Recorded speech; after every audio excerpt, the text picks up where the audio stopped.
Okay, here we are. Season. Oh, this says 23. Oh, I'll have to fix that. Season 24 of the ABL. We're talking about the South Division draft. Man, this music is loud in my headset. Let me turn that down. Okay, it doesn't seem to be affecting the recording. So we're just gonna leave it be. Okay. Um. So I got a hard out in like an hour. So if this video is exactly an hour, I probably had to rush it at the end or cut off very abruptly. But we're just going to get into it. Not sure how long it's going to take. We are going to talk about the ABL South. Couple things to cover here first. We didn't have a South champion last season because the first and second place team just didn't play their final game, but they were both getting promoted anyways, so they're gone. Dakota and Ishii were supposed to be relegated, but Joel of the Green Bay Pachirisu elected to be relegated instead. Due to how the tiebreakers work, Dakota ended up coming down. Ishii stayed in the north. That's enough little admin there. We can get into the draft board, so we can take a look at this first. Don't quite have everybody's team in frame here. Let's see if I can do a little scooch. So you can kind of see everyone's team there. Yeah, so looking overall, I don't see any big trends to really make note of. No Mega Pokemon on Papcoon's team. Obviously not a huge thing. Couple of teams went over the kind of 11 Pokemon line. Not a lot of like super low tier Pokemon. We got 4 ones out of the whole draft.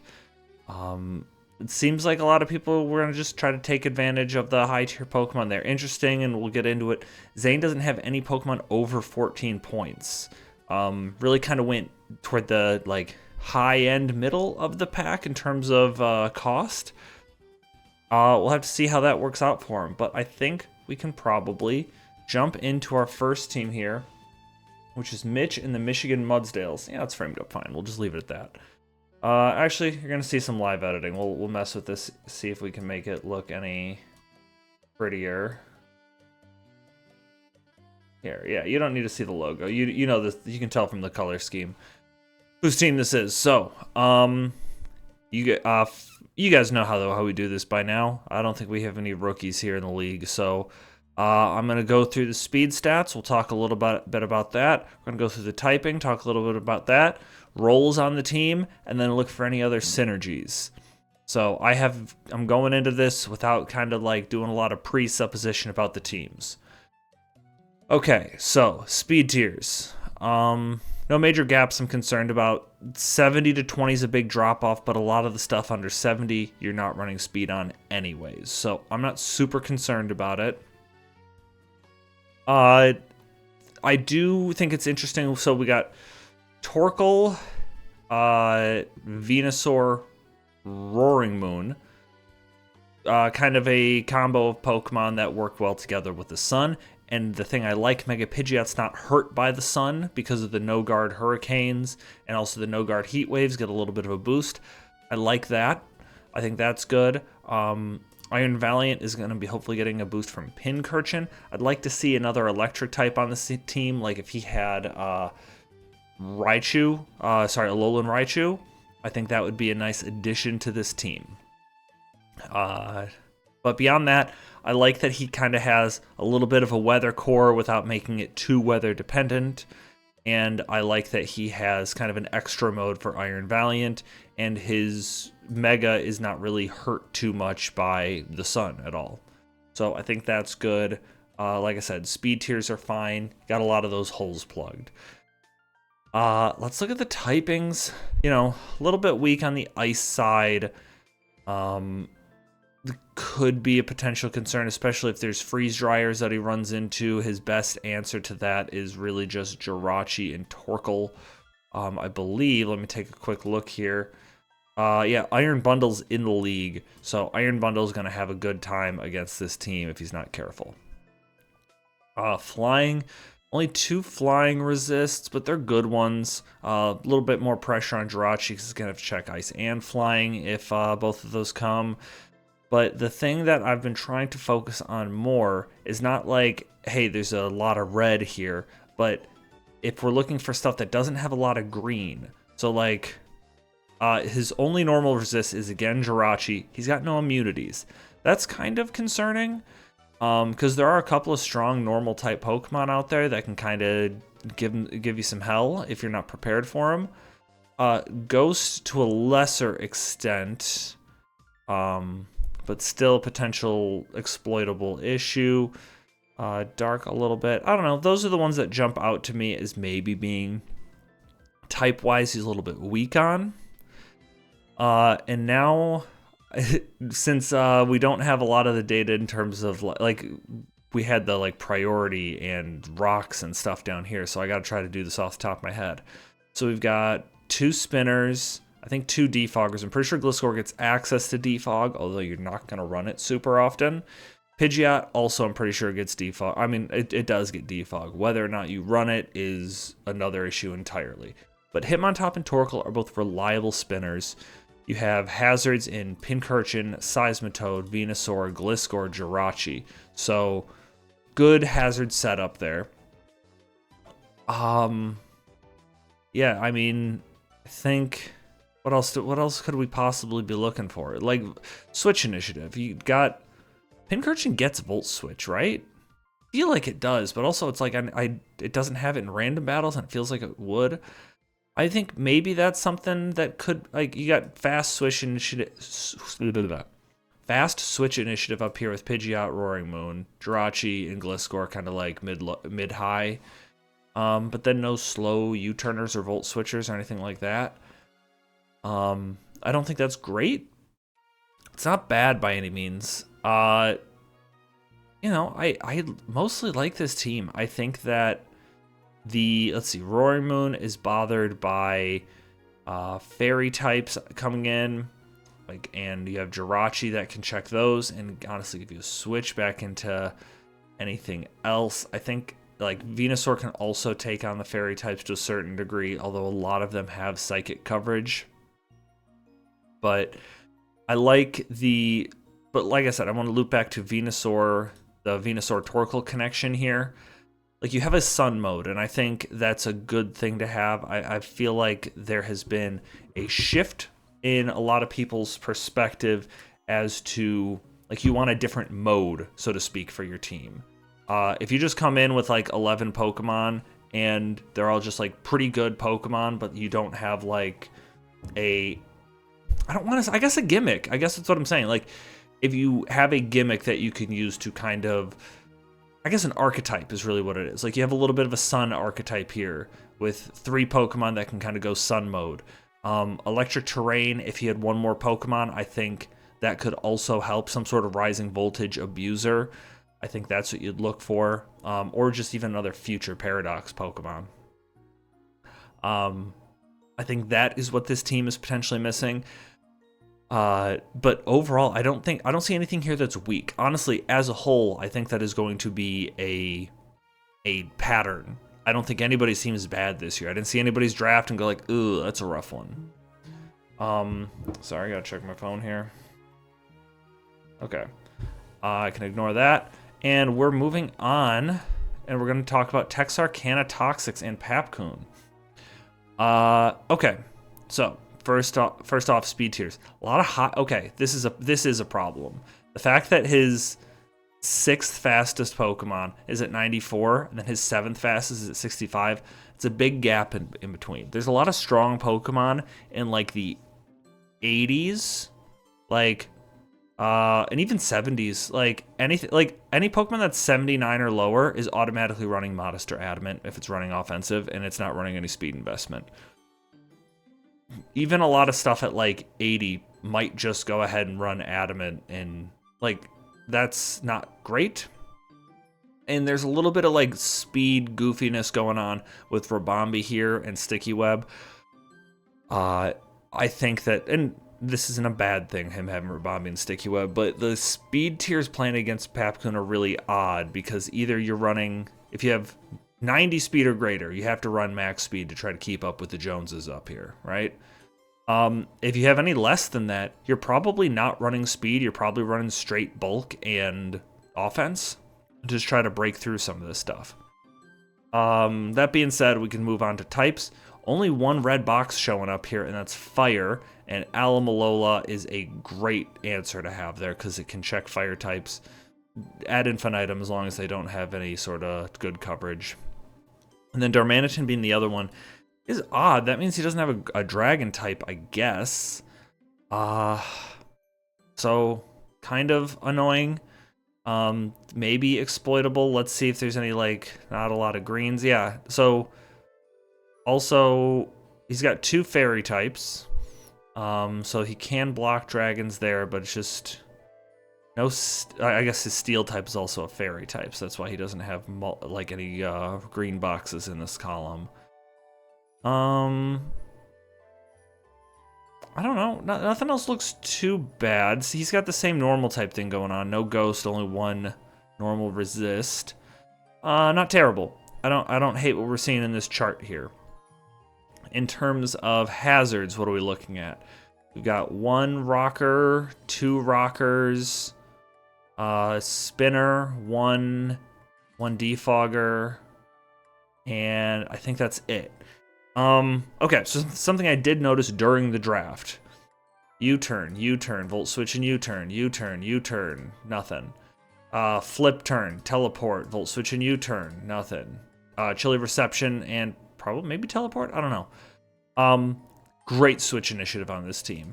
If he can get up rocks and then just start using his switch initiative to find good matchups, I think Pap can put a lot of pressure on people, especially with his regenerators being able to come in, take a hit, get a slow volt switch or U-turn out, or chilly reception or flip turn out in this case.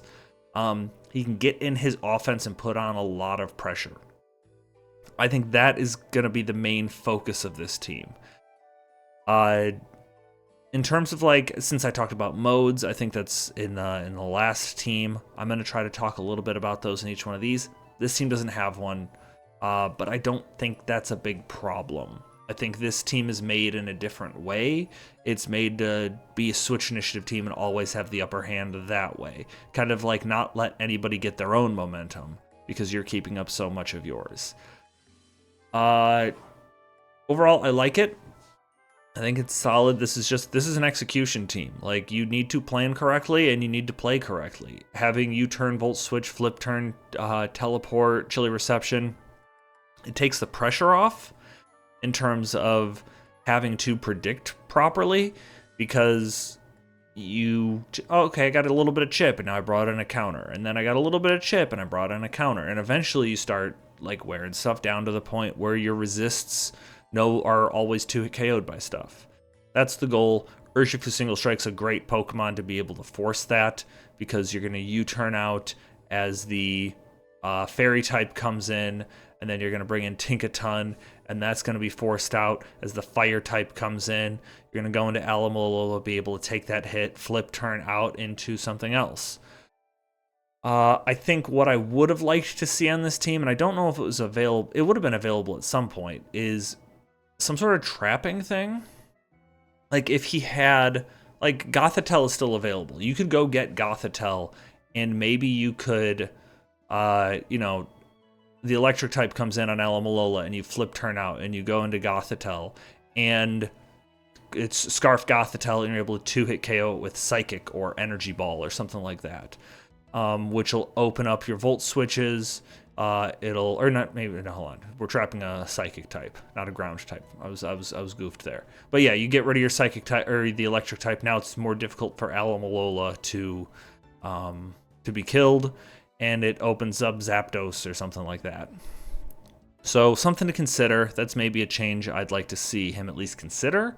Not saying it's necessary, but I think we're going to see a lot of people do a lot of testing other Pokemon with the opened up waiver wire rules. Okay, let's move on to the next Pokemon. I'll have another sip of Diet Coke here. Okay, Pittsburgh Piplup. Now, I will say what Keenan's got going on here, I don't really love this team. This is probably one that I don't see the vision for.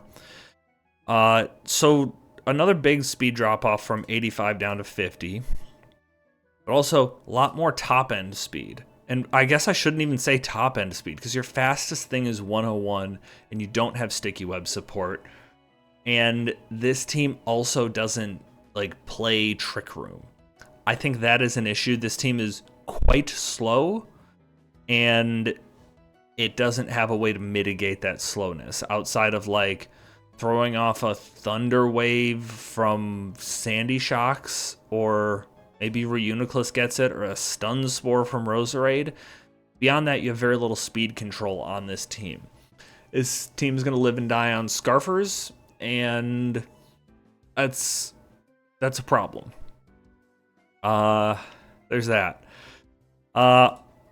Okay, it's got the ice type problem, but you know, ice is a good offensive type. That's going to happen a lot.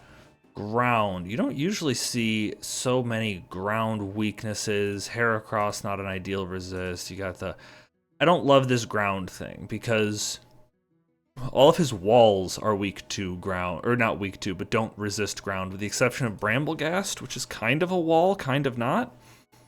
I think that could be a challenge for him to try to deal with. Where do we see light on the greens? That's looking good. Not too bad. He's got a lot of resists. I worry about the ground problem here. Otherwise, I don't see any big issues on the type front. Hazards. Got spikes and T-spikes with Roserades, spikes and Stealth Rocks with Sandy Shocks. You know, spikes and or maybe T-spikes. Spikes and Stealth Rocks for sure. Yeah, he's got plenty of rockers. 0 clearing? 0? I guess technically Staraptor gets Defog. I don't think Bramblegast gets Rapid Spin. I guess I can check on the side here. But I am 99% certain that Bramblegast does not get Rapid Spin. Maybe it does. I might be imagining things. Bramblegast. I bet you it does. It does get Rapid Spin. Okay, cool. I was wrong. Not familiar enough with that Pokemon. Happy I'm wrong there. Do have one Rapid Spinner in Bramblegast, but that I think is difficult. I don't know. It's interesting. I think Bramblegast might be an okay Rapid Spinner now that I'm thinking about it, because your Ghost types come in to block it. It's pretty fast overall, so I think that it's gonna be able to threaten those other Ghost types. So if they come in, then be able to take advantage of that. I don't know. I'm curious to see how this team plans out. This is one of the ones I'm worried about though, because not super important, but yeah, this is why you want different modes on the team, so to speak. It's really because you want to be able to manipulate this speed tier, because I was talking to somebody about it recently. It's really easy to mess with people's offensive calcs, or like defensive calcs rather. Like, you know, a boosting item they weren't expecting, or a coverage move they weren't expecting. That can kind of shift that a lot. It's really hard to change speed in Pokemon in an unexpected way, and I think speed control is one of the most important facets of team building, knowing that you're going to go first. Because even if you get the play wrong, at least you knew you went first. That's one of the things you can control pretty easily. I think you want to be able to mess with this column here, and this team doesn't have a way to do that, and I think that could be a problem. Okay, so, and also that is to say that this team, none of these Pokemon on it are bad. Like, I like all of these Pokemon, I just don't see the vision for these guys working together, and again, the speed really worries me. Moving on, we've got the New England Patrats and Jabron. Now, he's got a big speed jump here. 36 points in a gap there it's something to worry about, right? I think there's a lot of stuff that lives in that space that is on people's teams, and it's going to force him to run some weird speeds there. Something to worry about. Got a lot of good setup on this team between Mega Scizor, Volcarona, Salamence, Gallade, Sylveon, Ursaluna even. This team's pretty scary, just in terms of raw power. Speed, this is kind of a big gap, but it's just closed off enough that I'm not worried about it. This is the bigger concern. Other than that, no big problems. A lot of good priority. You got Aqua Jet and Sucker Punch on Hisui and Samurott. Bullet Punch on Scizor. I guess that's it. Shadow Sneak technically on Gallade. If you can get a KO with Shadow Sneak, good for you. That's not easy. Iron Bundle's the big thing. Freeze Dry plus Hydro Pump hits, I think, the vast majority of Pokemon at least neutral. Off the top of my head, the only thing I can think of that like definitely resists it is like Walrein. Like Steel, no, I can't do that. Steel, yeah, I think that's probably it. There's probably other things, but Shedinja, you can go get a Shedinja, shut down Iron Bundle completely. Yeah, just something to look out for. Iron Bundle's very strong, and you got Hisui and Samurott to be able to kind of start breaking down the things that would beat Waters, and also get up spikes. That's a problem for other teams to have to deal with. Let's take a look at the types. A little bit Fairy weak, but obviously Fairy's coming in gives both Scizor and Volcarona great opportunities to come in and set up.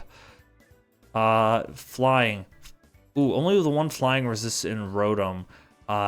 You know, there's not a ton of offensive flying types around, but the ones that are there can really put the hurt on you. Like Staraptor, I think we just saw on the other team 2 teams ago. Yeah, on Keenan's team.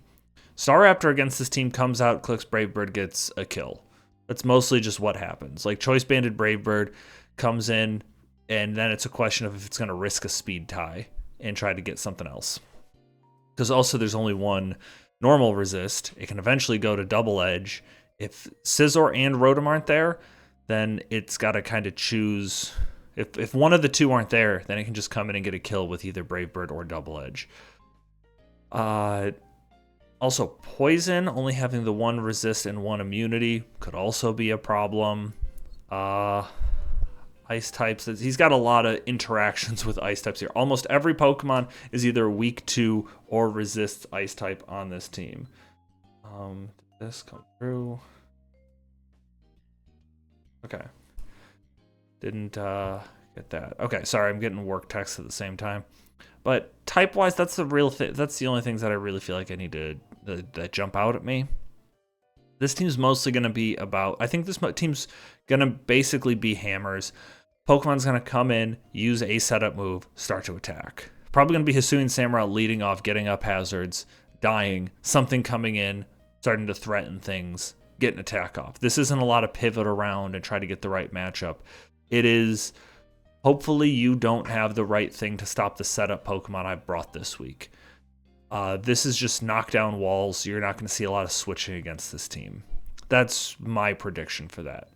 In terms of hazards, you got spikes here. That's it. In terms of clearing, you got defog, technically defog, rapid spin. Not too bad. But like I said, this is going to be this team's going to be plant your feet and get to work. We're not going to see a lot of switching. I don't anticipate. I think that's really all I got to say about this. This doesn't have any modes like I've been talking about. Nothing to watch out for there. It's just going to be hazards, set up, start breaking stuff because he's going to. I think he's going to start most of these games down 6-5 with 2 spikes up. Soon Samurott's going to try to get 2 layers of spikes up, do a little bit of damage. So like 5.5 to 5 with 2 spikes. And then he's going to bring in something that can set up, do at least one setup move, like do a Dragon Dance or a Quiver Dance, and then start blasting through stuff. And then clean up at the end once everything's weakened with Iron Bundle. That's the game plan to watch out for against the Pat Rats. Moving on, we've got Joel in the Green Bay Pachirisu. Hang on one second. Okay. Speed tiers, pretty solid. Drop off from 80 to 65. But if you're going to have a speed gap, that's a perfectly fine spot to have it. It's on the lower end of things where speed stops mattering so much anyways. But although you're not going to run a lot of speed on Mega Venusaur, so really the gap is 85 down to 65, which is maybe a little bit more exploitable.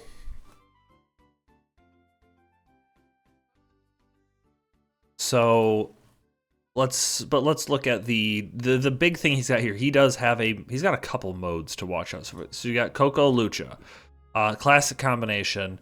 Tapu Koko sets up the electric terrain.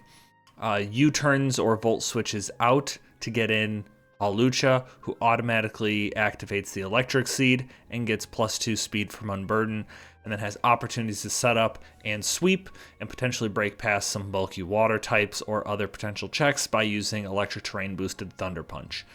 That's the play with Hawlucha Tapu Koko. It's a tale as old as time. He also has another mode, so to speak, with Beartic Slowking. You got the Chilly Reception into Beartic, you get the boost there. He's also got Golduck to try to shut down other people's weather, if that's a problem. There a lot of tools on here. I really like what he's got going on. Also, you got King Gambit just as like a late game win con.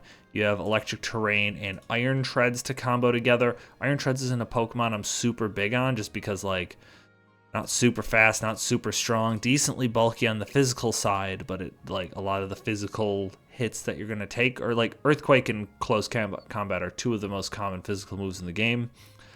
Don't want to take those super well. I like Iron Treads in theory, but in practice I feel like it's I don't know, there's something going on there. But he also has really good walls in Umbreon, Venusaur, Slowking. Moltres is pretty good defensively if you can keep boots on it. In terms of hazard clearing, you got Defog on Noivern. I think Koko gets Defog too, although I haven't seen it run much. Iron Treads also gets Rapid Spin. In terms of setting up hazards, it's Iron Treads, and I think technically King Gambit would get Stealth Rocks, but that's maybe a concern I have about this team, that there aren't enough hazard setters. Although I've been having conversations, I don't know what other people's philosophies on it are. I feel like hazards don't get used a ton, and I don't know if that's good or bad.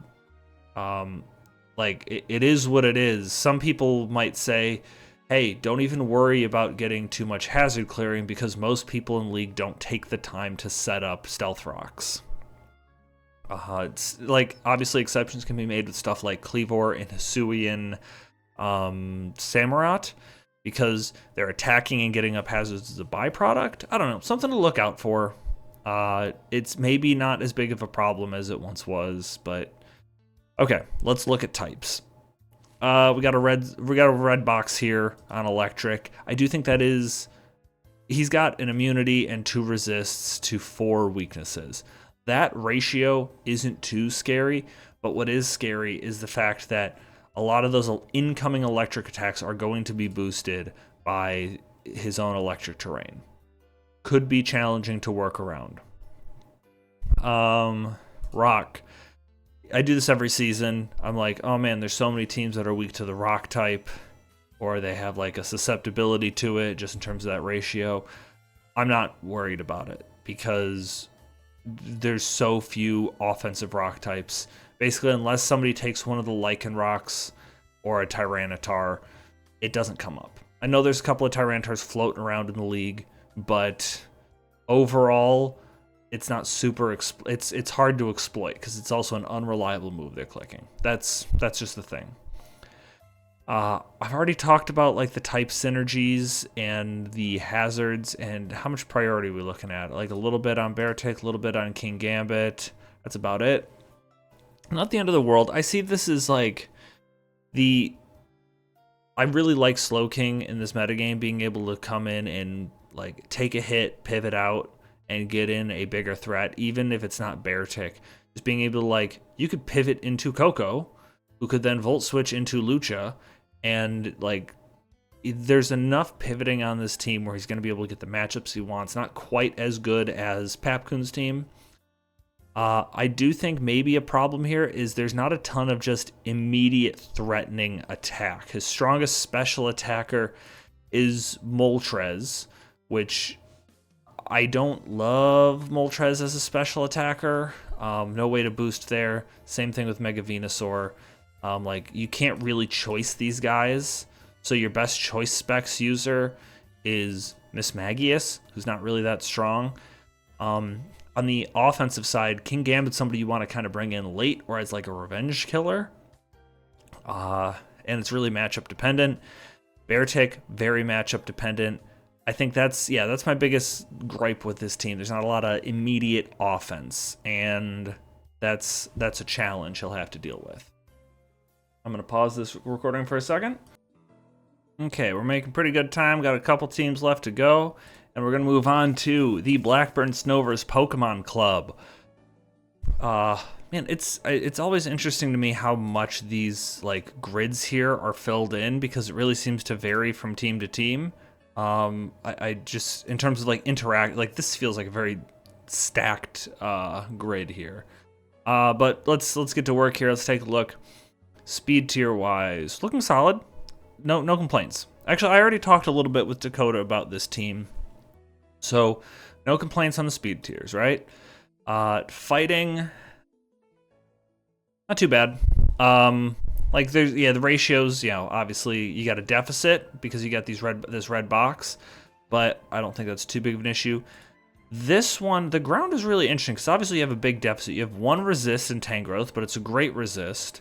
And then you have Landorus, who can come in on ground types very safely. Cryogonal, you're coming in on a physical attacker, not ideal. Crobat, you're going to be able to come in on, you can take physical hits for days with Crobat, because most of the strongest physical attacking types in the game, Crobat takes on really well. So you get two really good immunities, one really good resist, but you do have quite a few weaknesses. But also, like, the things that are coming in to take the hits, like Tangrowth loves to come in and switch out. It's not a big deal. Renewable resource in Tangrowth because of Regenerator. Oh, I'm getting a phone call. Okay, sorry about that. Jumping back in. Yeah, so speed tier's good. Modes, he's got a little bit of a sand thing going on. I don't know how I feel about... I'm back and forth on it, because he's got Mega Tyranitar, who can obviously set up sand, and Lycanroc Day in a pinch can come in and use Sand Rush to get over some speed. I think that's good. It's not going to happen too often, but like there will be opportunities where Tyranitar comes in, sets up Sun, you find Lycanroc Day, and he's going to be able to outspeed something. That's great. I like, the only thing that I remember talking to him about that I think I wish I would have seen more of is something else to synergize with Tapu Lele. Tapu Lele is a really good Pokemon, very strong, good coverage, really a difficult thing to for people to deal with, but there's no expanding force users on this team, and there's no like unburdened Pokemon to potentially take advantage. That's something I'd like to see Dakota maybe address in waivers. I mean, we'll see how the rest of the games go. He might not need to, but if he's struggling, that's something I'd probably want to throw onto the team. But what I do like is the combination of Magnezone along with that. One of the things that slows down Tapu Lele is its ability to, like, Steel types coming in and checking it. Obviously, you can try to hit a Focus Blast, but if you don't trust that, you can just come in and trap those Steel types with Magnezone. If you can make that switch happen and get rid of a reliable check to Tapu Lele, it'll be a problem for a lot of people. Yeah, I think that's all I want to talk about there. In terms of hazards, you got 1, 2, 3 hazard setters. In terms of clearing, you got Defog, Court Change, Rapid Spin. That's all. And then also you do have... Okay, wait, no Spin Blocker, not the end of the world. And then you also do have competitive Pokemon to just dissuade, I guess, your defogging. I don't really have a lot of bad stuff to say. Maybe a little bit weak on the special attacking side. Obviously, you have Tapu Lele, very strong, and Magnezone's very strong too. Like, but you don't have a lot of speed plus special attack. You're not going to be running a lot of special attack investment on Hisuian Gudra or Tangrowth very often. Maybe a little bit weak on that side, but that feels kind of nitpicky. Overall, I like a lot of what this team's got going on. I think this team gives Dakota a good shot to win a lot of games. Moving on, we got Zane. Zane's team, yeah, so we talked a little bit about this to open up. He has a lot of kind of mid-tier Pokemon in terms of cost, at least. But there's a lot of really interesting synergies going on here. We'll focus on speed tiers first. A lot of like mid-top end speed. 111's a little bit slow. It doesn't quite hit that elite speed tier. You want to see stuff in the 120s, but as a whole, the South is relatively slow. Let's see. 1, 2, 3, 4, 5, 6 Pokemon out of the teams that we've gone again. And then let's check this one real quick. Okay. 7 out of the 18 out of the 8 teams here, 7 Pokemon are over the 120 mark. Even if you include 119s, I think that was like 9 Pokemon. So overall, I guess the league is a little bit slower, at least in the South here. So maybe it's not so big of an issue, but I think you probably do want something in that 120 range just to kind of challenge some of the higher speed Pokemon in the league. No, I mean, obviously big speed gap from 72 down to 10, but I mean, this is all offense mostly. Like your most defensive Pokemon here is going to be Rotom Wash, going to be Slow Pivot that comes in. Really, Rotom Wash is your slowest Pokemon most of the time. Very offensive team. I think this is a team that would have liked to see Coco. It's going to have fun facing Coco and Pincurchin. If it becomes available, I wouldn't be surprised to see him swipe up Pincurchin, because that gives a boost to Raging Bolt, Rotom Wash, and Iron Moth. Because he also has Sun that can help out Iron Moth's fire attacks, as well as Raging Bolt giving a photosynthesis boost. You have a speed control option in terms of Slurpuff with Sticky Web and Unburden, for that matter. Another Pokemon that might benefit from a not booster energy. I mean, I guess a booster energy, but an Electric Seed. And then he's also got Trapinch. Like Trapinch, I really do like as a really cheap trapper. It will come up. Let's see. Like, yeah, I mean, it's gonna be able to at some point come in, live a hit because of a Focus Sash, get off an Earthquake, and kill a Pokemon that you needed out of there. I think Trapinch is something that's going to make some people think, so I'm cool having it on the team. I like that. Type-wise, nothing super scary there. Water's one that you don't see a lot of red squares on, just because like water gets covered pretty easily, so... But also this has got Sun, so that's also mitigated from that perspective. I don't think that's too big of a problem. Ice we've talked about, Rock we've talked about. Okay, Psychic. Interesting to see Psychic. You have the one immunity in Crocodile. Nothing else even resists. When this team goes against Tapu Lele, it's that Tapu Lele just has to click Moonblast once. If it gets it right, gets rid of Crocodile. And now every time it comes in after that, it clicks Choice Specs or even Choice Scarf Psychic, and it gets a kill. Just dunzo. I think whenever he faces Dakota, he's going to probably want to amend this team a little bit to make it easier for it to deal with Tapu Lele.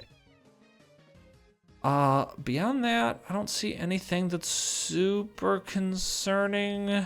Again, with the normal types, not a lot of people have ghost types down here in the South. Really interesting there. In terms of hazards, Trapinch technically gets hazards. You're not going to be setting them up with it. Crocodile, Cobalion, they get hazards. Moth gets toxic spikes. Clearers, just defog and defog, I believe. And okay, 3 defoggers. So maybe that's why you probably don't want to go too heavy on hazards, because you're going to be clearing away your own. We did talk about Sticky Web on Slurpuff, so there's that too.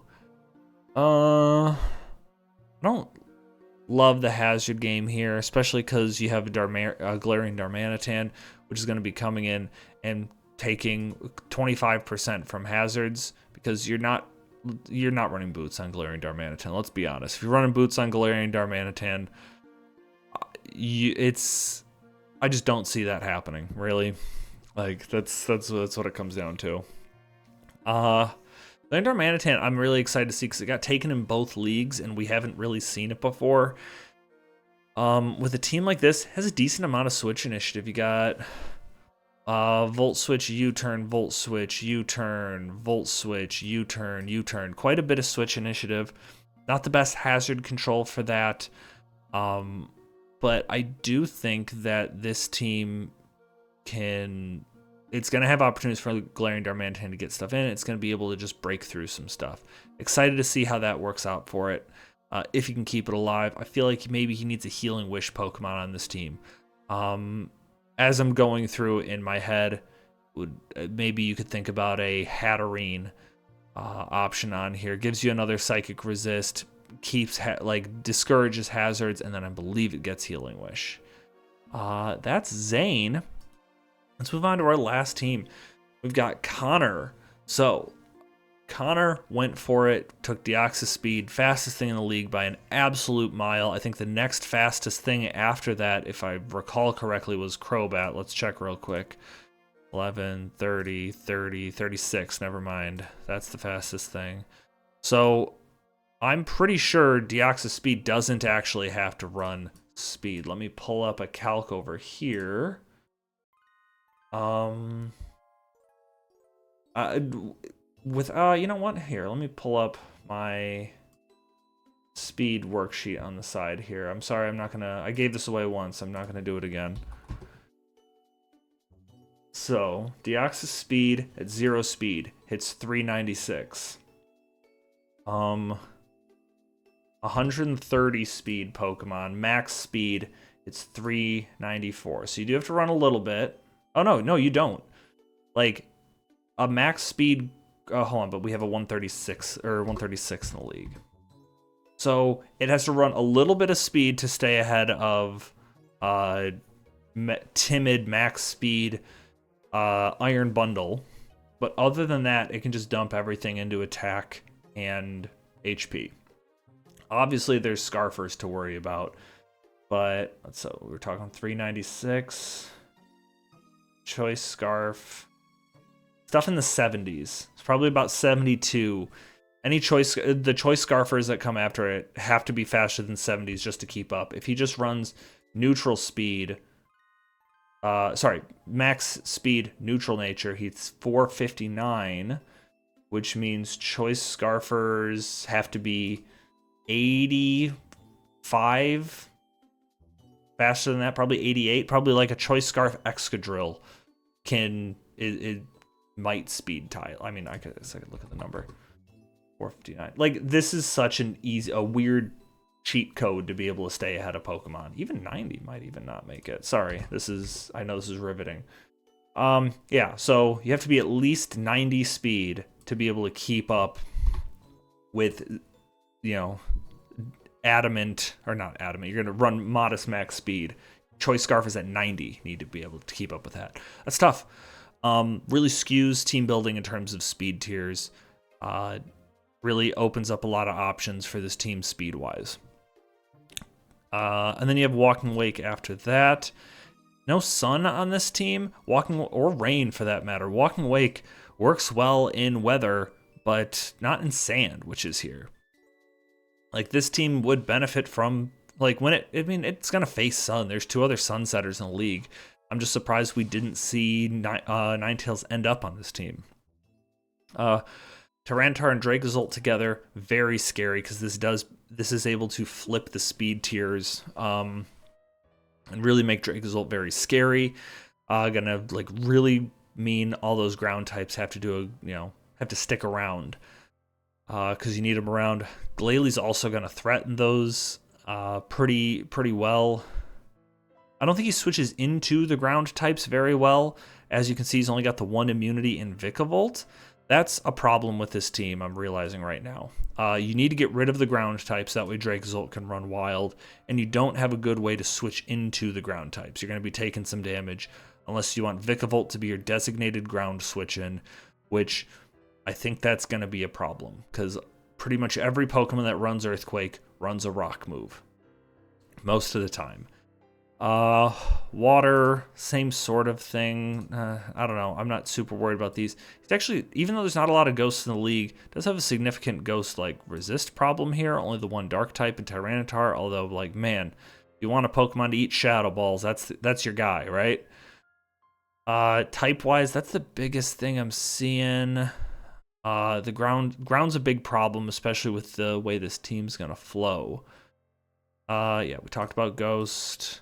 Dragon we didn't talk about too much, but like every Dragon's one of those weird types since like Fairy exists and you have Steel types. Like Dragons are mostly checked the same. I think you'd like to see some additional options because most Dragons get Steel coverage, most Dragons get Fire coverage. That could be a problem. Like if there was a, I don't know. No, I don't think Dragonite's in the league, but like, yeah, Dragonite running Iron Head and Fire Punch really give this team a problem after a DD. Although Deoxys Speed stays ahead of it, so there's that too. Then quite a lot of Fairy weak Pokemon, but a lot of decent Fairy resists. There's some things I want to point out here. I don't get what Ariados is doing here. I guess it's probably just checking the box of being a poison type, let alone a grounded poison type with toxic spikes. We talked about it. I talked about it a little bit with Dakota. It is probably the best grounded poison type in the 1-point tier. I don't think there's a lot of arguments to be made there. I'm excited to see Ferrothorn back. Ferrothorn's a very good defensive Pokemon. It's not super passive either.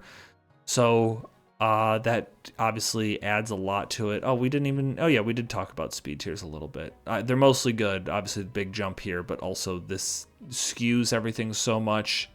Like this is really messy speed tier wise. I guess I'm jumping around a lot. Sorry.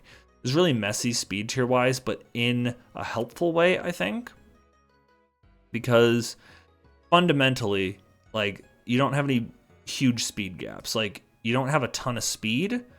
Like these are your main speed tier. These are your speed tiers where you're running speed on stuff. Below this, you're probably not running much speed, but you have Sticky Web that's going to skew things. You have Sand that's going to skew things, and you have Deoxys that's going to skew things.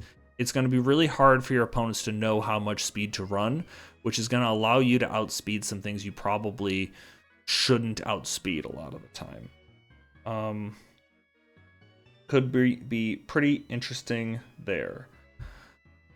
And then in terms of hazards, you got spikes and stealth rock, sticky webs, toxic spikes. Yeah.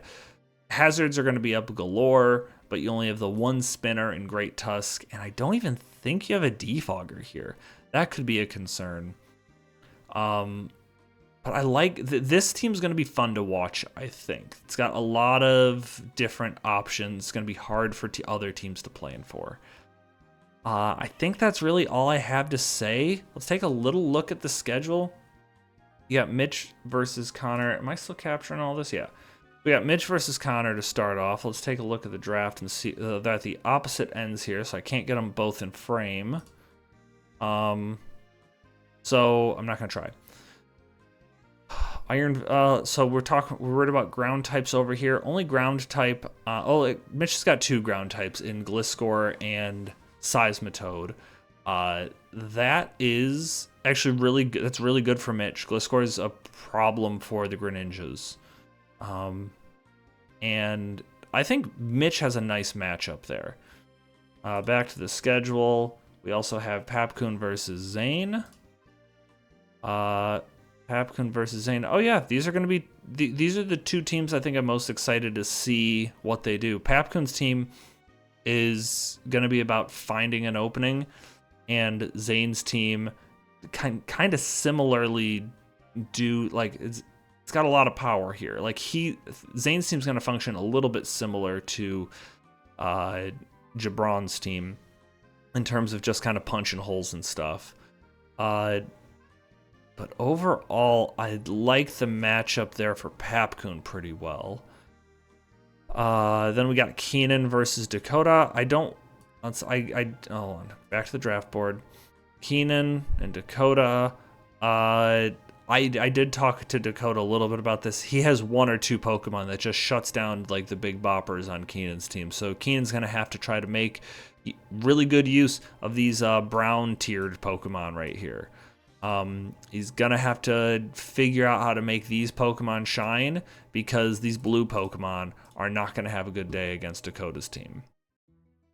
Which would obviously leave Joel versus Jabron as the last battle there. And Coco Lucha can go nuts, potentially.